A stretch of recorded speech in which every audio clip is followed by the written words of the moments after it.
بسم اللہ الرحمن الرحیم۔ شاہ ولی اللہ کی بات سن لیں، وہ کہتے تھے ساری زندگی کو ٹکرے مارتا رہے، 3 پردے جب تک چاک نہیں کرتا، 3 بیریل جب تک توڑتا نہیں ہے، 3 رکاوٹیں جب تک دور نہیں کرتا، بندہ اللہ کے قریب ہو ہی نہیں سکتا۔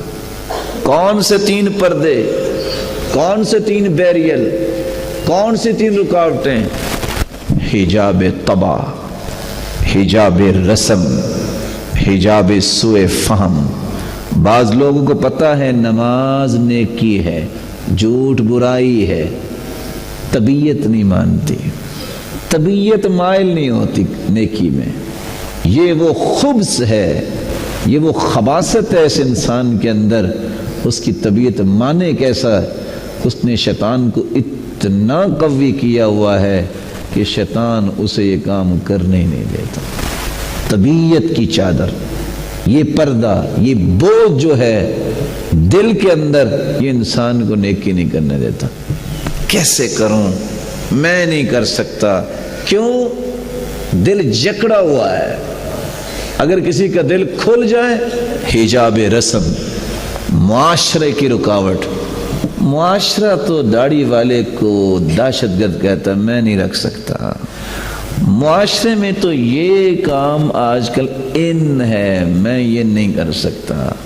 اس نے رب کی نہیں مانی، اس نے رسول کی نہیں مانی، وہ معاشرے کو رب سمجھ بیٹھتا ہے، اور معاشرے سے اتنا خوف اتنا رب سے بھی خوف نہیں کرتا۔ یہ پوری زندگی ٹکریں مارتا رہے، رسم و رواج کے پیچھے چلنے والا، یہ بندہ بھی اللہ کے قریب نہیں ہو سکتا۔ اس کو کہتے ہیں جاہلیت۔ ایک ہوتی ہے جہالت، ان پڑھ ہونا، جاہل ہونا، بے علم ہونا۔ ایک ہے جاہلیت، وہ رویے، وہ گندی عادات جو پرانی آ رہی ہیں باپ دادا سے، خاندانوں میں چھوٹتی نہیں۔ صحابی بن گئے ابو ذر رضی اللہ تعالیٰ عنہ، بیٹھے بیٹھے کیا کہتے ہیں؟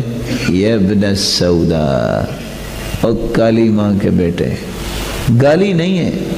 سیدنا بلال کو کہا، اللہ کے رسول کو غصہ آیا، فرمایا انک امرؤ فیک جاہلیہ، جاہلیت تیرے اندر ابھی باقی ہے ابو ذر؟ رونے لگ گئے، بیٹھ گئے، لیٹ گئے۔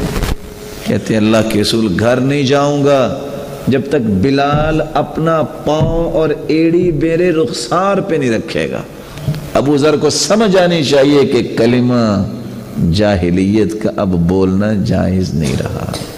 یہ عادتیں انسان کو برباد کرتی ہیں، یہ معاشرہ انسان کو روکتا ہے۔